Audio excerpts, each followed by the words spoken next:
This is your Filipino radio experience in Las Vegas. PHLV Radio.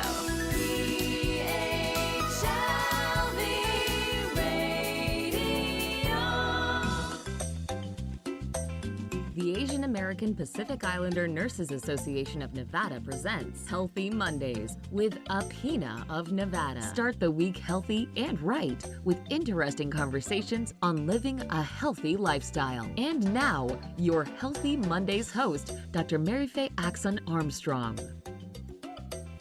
Aloha! Good evening! Magandang gabi po sa inyong lahat. Maraming salamat sa inyong pagsubaybay sa aming programa. I'm yours truly, Dr. Mary Faye Axon Armstrong, founding president of the Asian American Pacific Islander Nurse Association of Nevada and professor in nursing at Roseman University of Health Sciences, College of Nursing. I would like to thank Dr. Dylan Wendt and Dr. Faye Gary for their heartfelt and willingness to share personal experiences and insights in celebration of Black History Awareness Month. Dr. Gary is my mentor, who inspire me to be the best version of myself. Dr. Gary, thank you from the bottom of my heart for your guidance and most of all, your unconditional love. And I love you back. Well, tonight, we will continue our discussion about equality and diversity.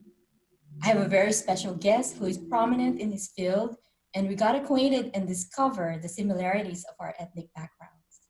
Dr. Joe Greer is Dean and Professor at Roseman University of Health Sciences, College of Medicine. He is nationally and internationally recognized as a leader in medical education. He's a recipient of a Presidential Medal of Freedom, and he's a MacArthur Genius Grant Fellow and author with a wealth of knowledge and ideas. Well, he wants me to call him Joe, so welcome to Healthy Mondays, Joe. Marife, thank you very much. I am honored to be here. Thank you so much for being our guest tonight. And please go ahead and share to our listeners about yourself before we start our interview about diversity. All right. My heritage is Cuban Irish, and the similarity that Marife and I have is that both of our nations became independent because of the same war. And that was in 1896, what was called the Spanish-American War, which the Cubans refer to, we call it our War of Independence. The United States being involved after the bombing of the Maine in the harbor. But I'm thrilled to be here. I'm thrilled to be at Roseman, and I came out here with 5 of my fellow faculty members from a prior university where we had started a medical school there and opened that up in 2009 in Miami, Florida International University, with the idea that my profession was not doing things correctly. If we were, then why was the statistics showing morbidity and mortality increasing, the racial divides, the economic divides, all the different things that we as professionals could hopefully make a difference with. And medicine is not the most diverse profession in the world. It's actually incredibly undiverse, to say the least. 5 to 6% of American medical students are African American, 5 to 6% are Hispanic. That is not reflective of our society. And the same thing with the representation of Asian Americans and Pacific Americans, Asian Pacific Americans too. And so it becomes incumbent in our pursuit to make sure that we have the diversity. Because if you have such a skewed population in medical school, does that mean as a country we're throwing away talent? Are we making education so expensive that first generations can't get through it? Well, at our last institution, 70 to 75% of our students only got into FIU. However, every graduating class, they had the highest step scores and pass rate, that's like your boards, and match rate getting residencies. 70 to 75% nobody else would take. Yet they ended up being the best in the entire state of Florida. So that says something about our selection. And the same thing about our leadership. The team that I have brought out here to Roseman is a really exciting team. It starts off with 2 of our faculty members were not born in the United States. I'm Hispanic. One of them, she's also first generation college, Dr. Karen Esposito, has her PhD in biochemistry, was Phi Beta Kappa, is a classical musician, is a psychiatrist, and she headed up the Office of Medical Education and Student Affairs at FIU where we before. She was the one that was responsible for getting those kids with that type of excellence when they graduated. She also hiked across the Alps with her father, so that's a thing a Cuban wouldn't do. We have Dr. Maren Gillis. She is our Senior Executive Dean of Faculty Affairs and Learning Innovations. She's also foreign born. She's Canadian, but it counts, okay? And you know why it's called Canada? Because a Cuban went up there in the dead of winter and said, acá nada. But anyways. Very diverse group you have there. Not only diverse in ethnicity and in gender, but her terminal degree is, she's a European trained philosopher. She's a bioethicist, and she actually chairs the Cambridge Consortium for Bioethics, Cambridge in England. So that's very, very impressive. Of the 6 of us that came out here, 4 are women. Of the 6 of us that came out here, 3 are African Americans. And they are incredible. Jamie Fairlow, who is our Associate Dean for Measurement and Evaluation, also has her doctorate from a pharmacy school. Her PhD was the evaluator for the biggest grant ever from the Department of Education. And she happens to be Mensa. So Mensa, yes. I know she's not allowed to leave the room. The IQ goes down. The genius. Then we have Dr. Cheryl Brewster. Dr. Cheryl Brewster did her postdocs in London. She has degrees from more universities than you can imagine. And her terminal degree is a doctorate from the School of Education at Columbia, one of the number one, if not the number one school of education. Wow, I'm blessed to have known her personally, getting to know her, because we are both in the Diversity Advisory Council for Roseman. Exactly, which she was the one that put it together. Yes, that's right. And Thank you, Dr. Brewster.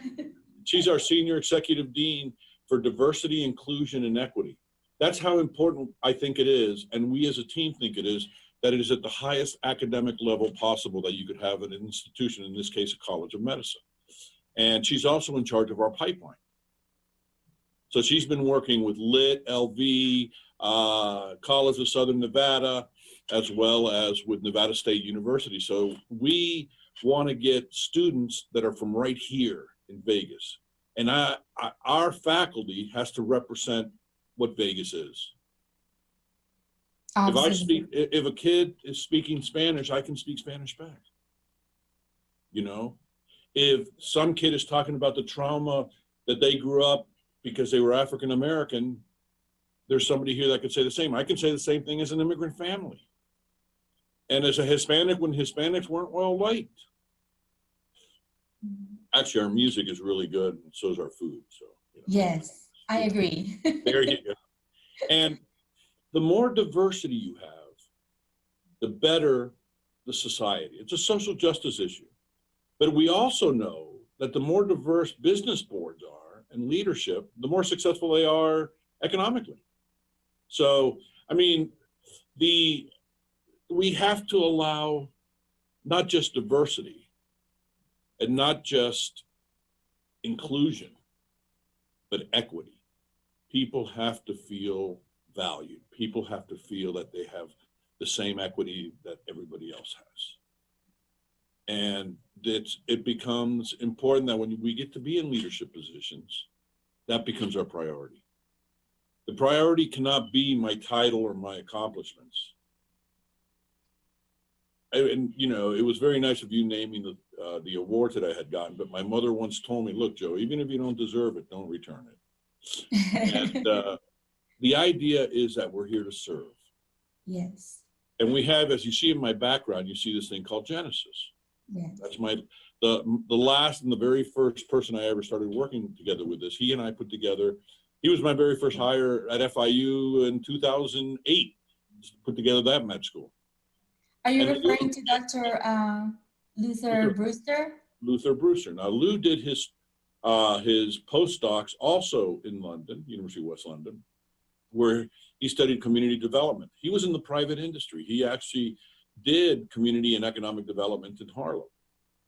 He also worked for John Lewis. the famous congressman.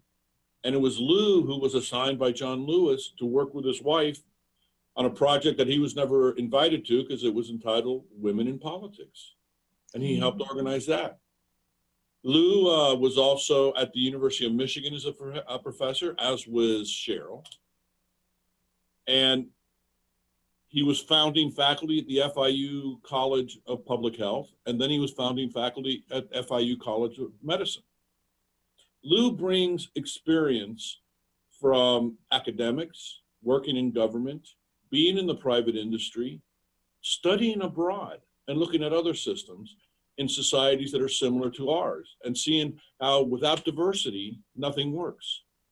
Without social justice, nothing works. Actually, here at the medical school, if anybody comes to visit, we have a social justice wall.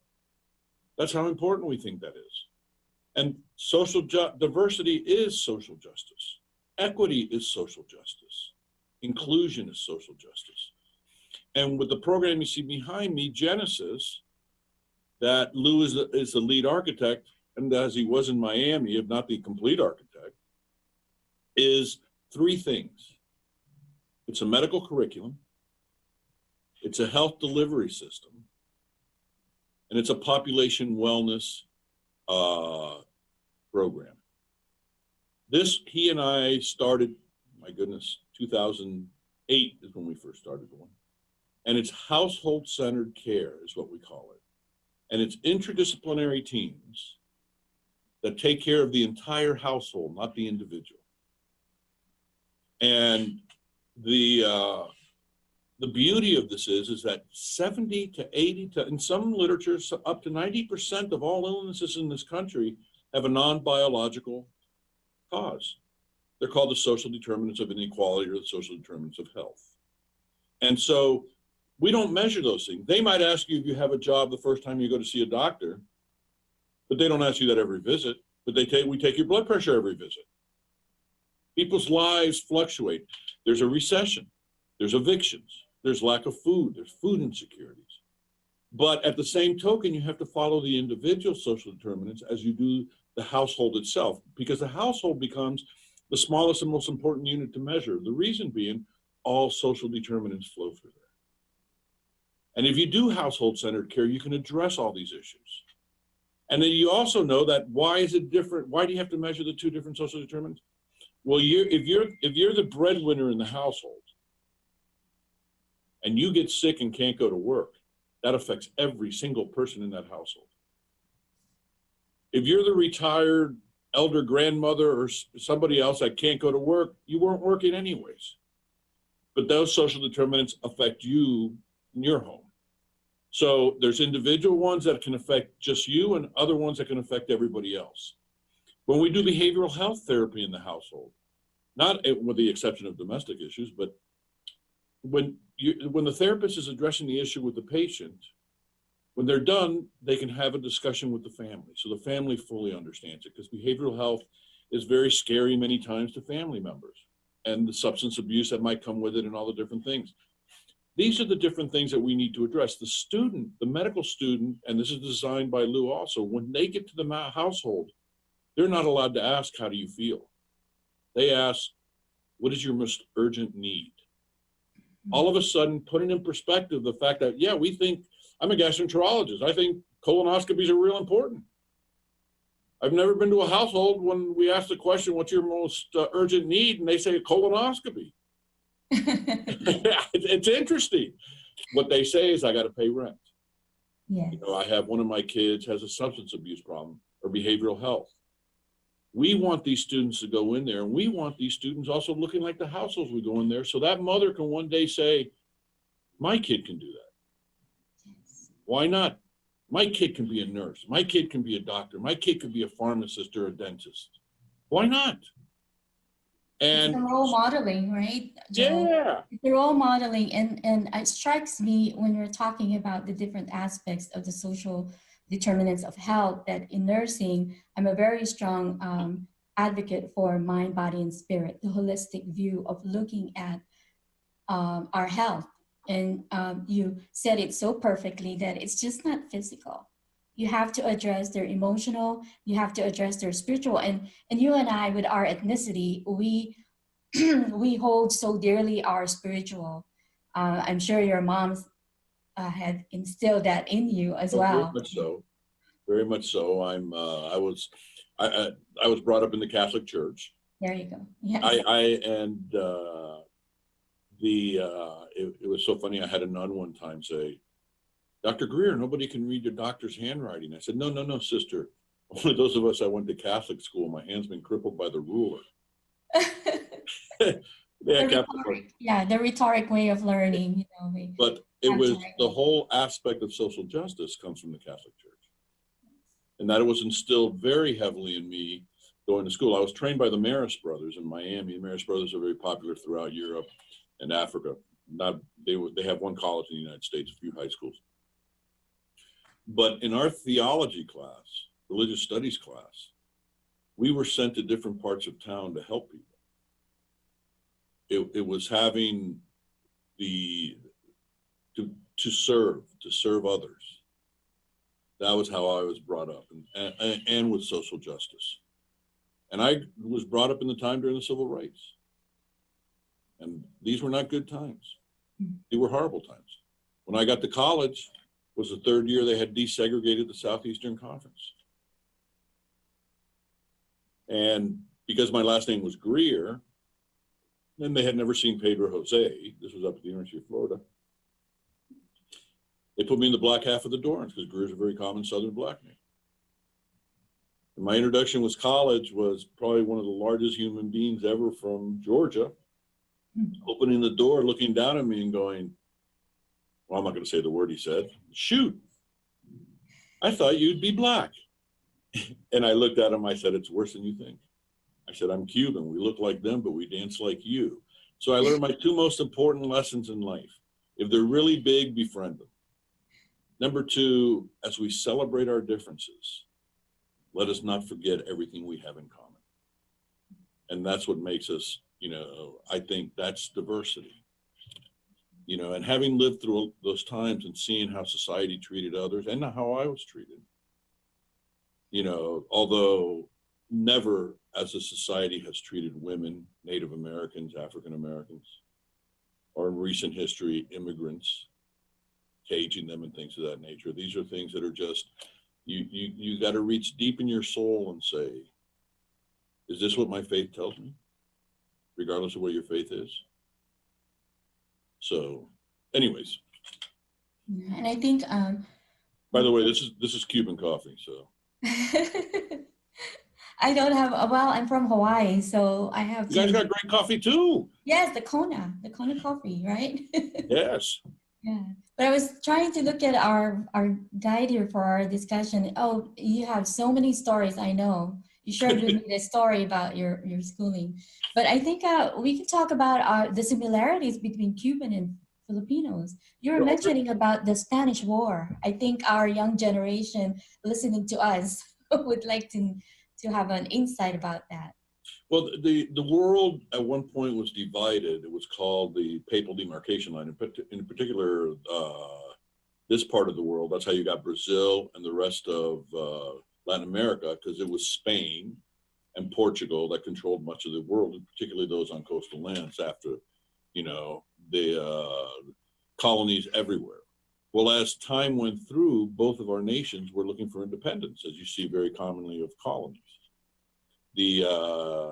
In Cuba, the War of Independence, 1896, the Americans called it the Spanish-American War because the United States, even though they intervened in Cuba, ended up with the Philippines, Puerto Rico, Cuba, and Guam, if I'm not mistaken, as either territories or independent nations. And so both of our economies depended upon sugarcane. Actually, the Cuban economy started off with them making beeswax for the monarchies in Europe. But once they started growing sugarcane, all the bees left and went for the sugar, so they couldn't have these bee colonies. But for example, a shirt that was started in the Philippines called a guayabera, those beautiful linen shirts that you all have with designs on them. The barong and the Filipiniana? Yes. The one that's made from pineapples, and some of them. Or sugarcane, some, yeah. And in Cuba, they're made out of linen, as well as throughout all of Latin America. So because of a shirt that you started, because of the association with the islands, through Cuba, Puerto Rico, the Dominican, all of this, they are even used as formal attire as they are in the Philippines. And they're made to be able to keep you cool in the weather. You don't tuck them in. You have pockets. Ours have 4 pockets. So, with nice designs on them. And our spirits are backgrounds. We have strong Spanish influences in our backgrounds, both of us. So we have that. We also have the great advantage of, having lived in some of the most spectacular islands in this world. Whether you're in the Philippines or you living in Hawaii or just the background you have. Yes. There's something about the Pacific and the Caribbean and the Atlantic that are just beautiful. So the tell me about your growing up. Oh, my growing up. Yeah. I was born and raised from Binoan, Rizal, Philippines, and our ancestral house is actually sitting in the area where, if you look behind, it's the Laguna Lake. It's the Laguna de Bay. Oh, really? Yes. That's pretty cool. I grew up by the lake, but I don't know how to swim, so I don't know. Get out of here. If you ask a lot of Filipinos who live like near beaches and lakes and ocean, and some of them, I don't know, for whatever reason, we don't know how to swim. The water's so nice out there. It's warm. It's clear. Yes, I know. We abundant in fish. Agriculture and fishery is is one of the abundant in my hometown. I also grew up as a Catholic. Their church is like a walking distance. I was brought up where we can go out and play, but when the church bells ring at 6 o'clock, it's the what we call Angelus. We have to be in front of a statue of Christ the King statue by the stairs, and we have to be kneeling down and praying. Wow. By 6 p.m. So very strict Catholic, tradition. And my mom's family side is Spanish. So that's my middle name. My mom's last name is Celebre. And my dad is Axon. So I'm kind of like Spanish, Filipino, Chinese. So it's like chop suey, that dish. Yes.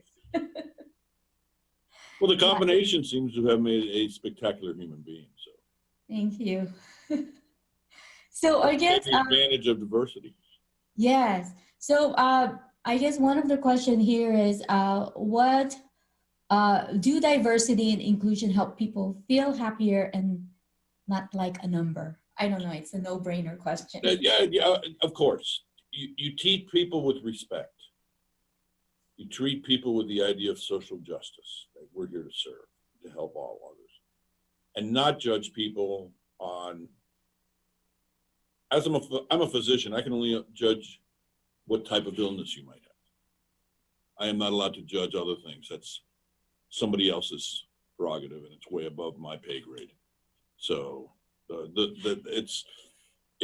I was brought up, as with you, within the church, but in a time of great social unrest and social justice, that we are here to serve. I was also, having been brought up Catholic, I learned it's a lot easier to ask for forgiveness than it is for permission. So I'd go to confessional a lot, but not for bad things. Mm-hmm. A lot of, I know the diversity, I'm trying to think of my discussion with the two guests that we had.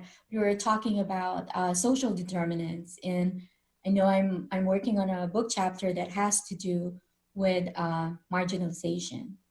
And as I do my literature review, I found out how social determinants and the process of marginalization is truly related to the social determinants.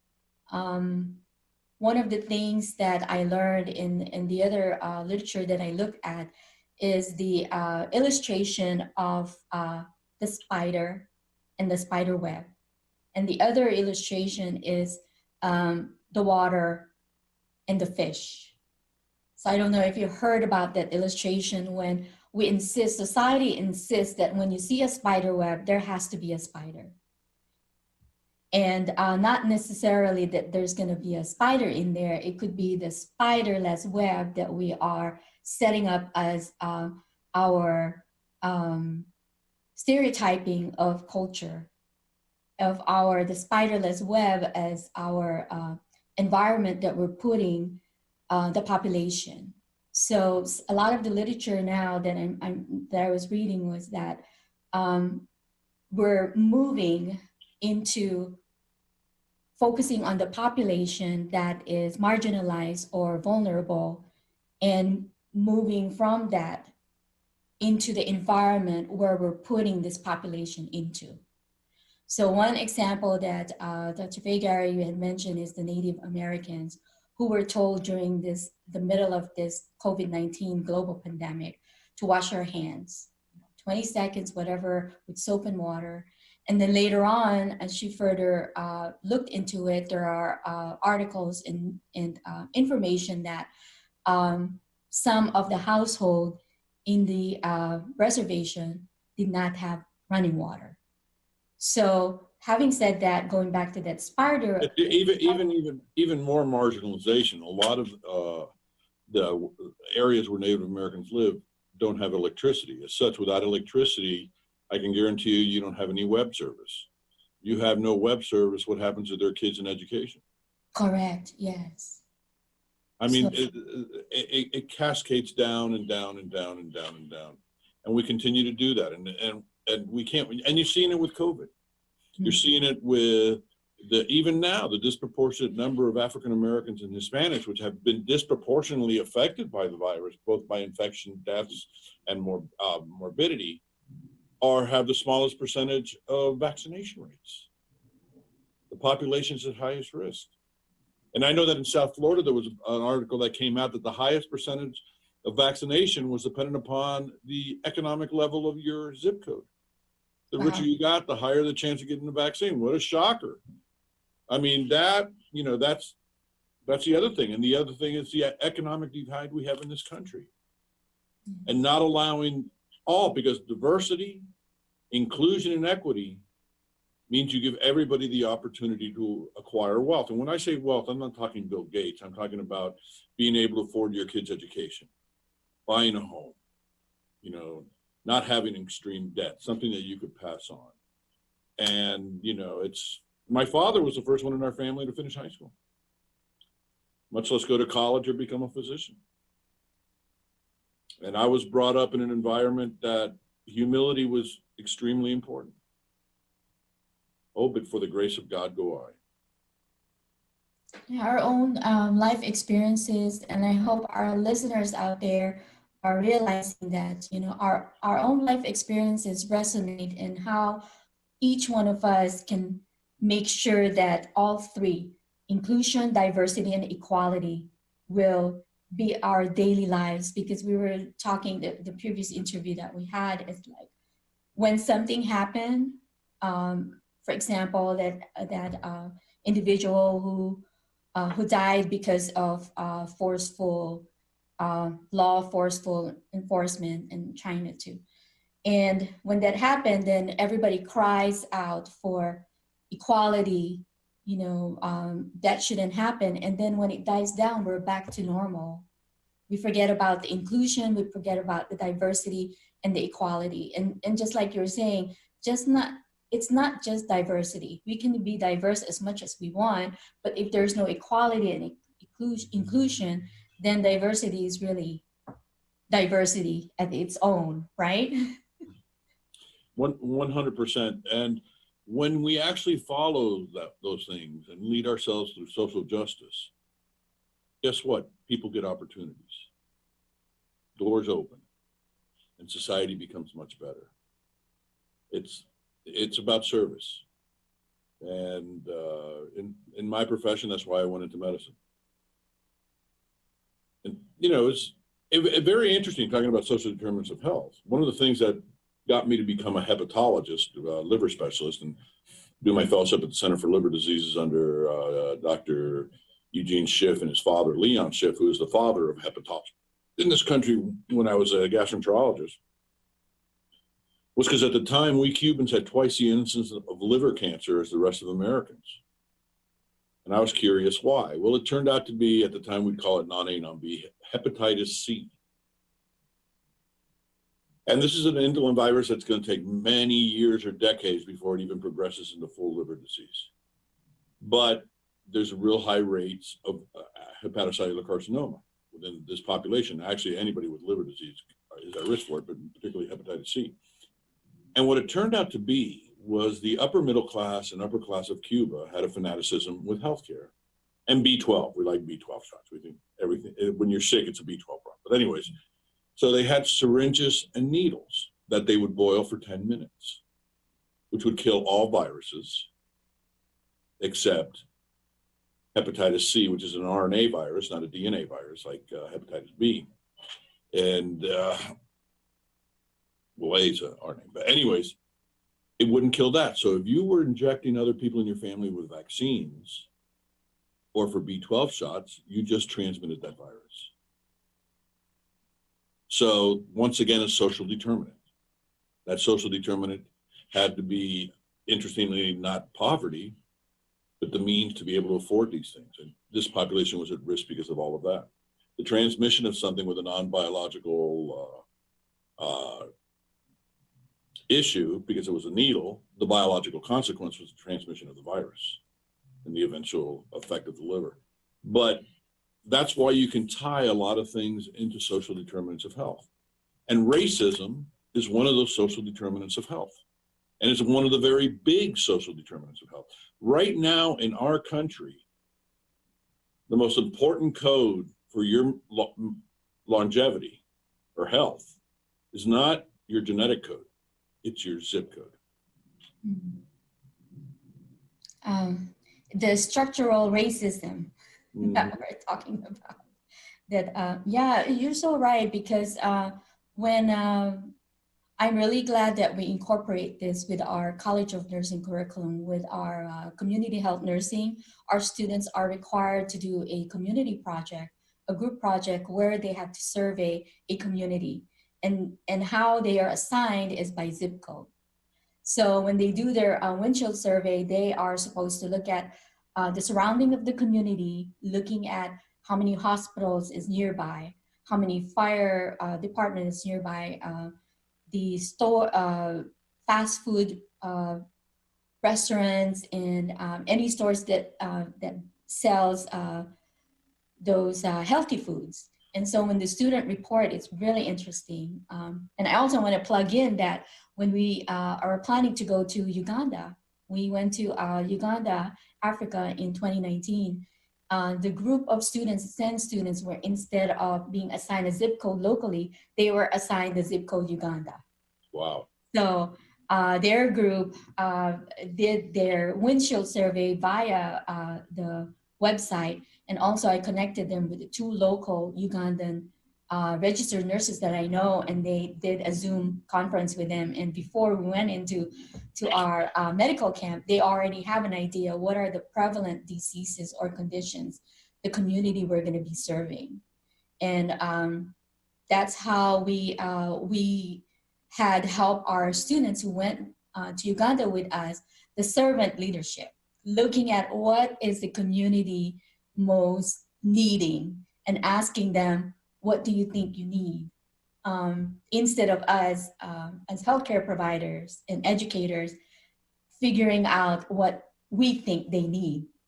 So I like it when you were saying changing the questions to our recipient of our care, what it is that you need, instead of asking them you feel, or telling them this is what you need. And I think I think that it is needed in the healthcare profession and system. And what we're going to be doing together with you in this College of Nursing and in the College of Medicine, as a matter of fact, even our clinic, our Roseman Medical Group, we're hiring nurse practitioners, and that will be on faculty at the School of Nursing. I've been talking with Brian about that. What you're talking about, the community, goes even further with what's behind me with Genesis, a household centered care, where the nursing students, medical students, dental students, pharmacy students, community health workers will be working together in these households on a longitudinal basis. Because that's one of the things we miss in medical education, which is, you know, you do your 12 weeks of surgery, 12 weeks of medicine, 8 weeks of family medicine, et cetera, but nobody follows a patient for their 4 years or a family. And that's what we do with the household, because that's what you're going to do when you become a physician or a nurse. You know, even if you're in the hospital, a lot of times those patients come back because of chronic illnesses. So you're taking care of them longitudinally. And actually the nurses, and I want to thank you for this, are the real advocates of patients. And we as a medical profession have to become just as strongly the advocate of a patient as you all are. And that's the type of medical student we want. That's the type of doctor we want to produce. I think that interprofessional, I know one of my mentor back in Hawaii, Dr. Jillian Inouye and Mary Faye, the new mantra now in healthcare is interprofessional. So It's I said, professional. okay. However, in pre-med, we tell them not to work with anybody, compete. And then they get into medical school, and then all of a sudden we say, okay, let's all play nicely in the sandbox. So it's a cultural change that my profession has to go through anyways, at least it's education. And also learning that I'm only going to be the chief if I have to make a decision on a digestive or liver disorder or a medical disorder. But when it's a nursing issue, when it's a social work issue, guess what? Those are the experts. I become part of the team and they become the leader. Wow, Joe, time flies when we're having fun. That's my Is that it? We done? Yes, well, we went over, but anyway, I think that it's always a pleasure talking to you. I know this is probably second or third time that we talked one-on-one, but every time that I talk to you, there's always this good sense of humor that you put in the discussion. So I truly appreciate it. And also, we talked about diversity in its fullest. You know, we talked about diversity in our ethnic background. We talked about diversity in education. Talked about diversity in healthcare system, and it resonates that diversity is just one component of making changes to make our lives better, not only for you and me, but for everybody. All the community that we serve, you know, diversity comes with inclusion and equality, and let's not forget that. And let's think about it every day, and not only when the time that inequality or lack of diversity happens. It has to be a way of life in order for it. I agree. Do you have any last words of wisdom for our listeners out there, Joe? Well, if you ever are lucky enough to meet Marife, you have met a great individual. Follow her lead, look at her smile. And just all I can tell you, being the old guy around here, the one thing you can never get back in life is time. So be ready to serve all the time. And anyways, thank you. Thank you, Joe, for being our special guest tonight and for your willingness. I hope you come back. I hope you had fun. I had a great time. Actually, I want to film the next one live on that beach. Yes. Let's do it. Do it. Yes, but thank you so much and for your words of wisdom. And I know you have many more to share with us. So, and also wanted to thank our community partner, PHLB Radio, for helping us bring this important information to our listeners out there. And I know that COVID-19 is still not over. Once you have a chance to get your shot, please do so. In the meantime, remember to always wear your mask, follow the instructions, follow the physical distancing. It's not over yet. We're still experiencing increasing numbers of positive infection. And also get vaccinated. And I know there's a lot of hesitation because of history and history of racism, xenophobia, and different things in this country, and some really bad things that have been done in science. But this one's really important, everybody. We all have to need to chip in. And just like Marife said, I'm following her orders. He say my name is really how they pronounce my name in the Philippines. Is it? Yes. Yes.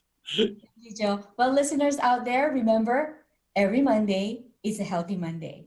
Aloha.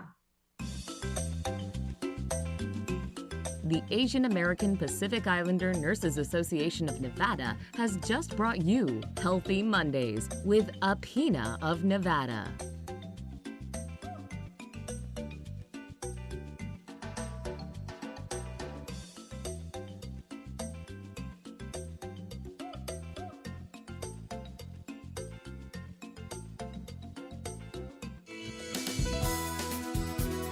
This is your Filipino radio experience in Las Vegas.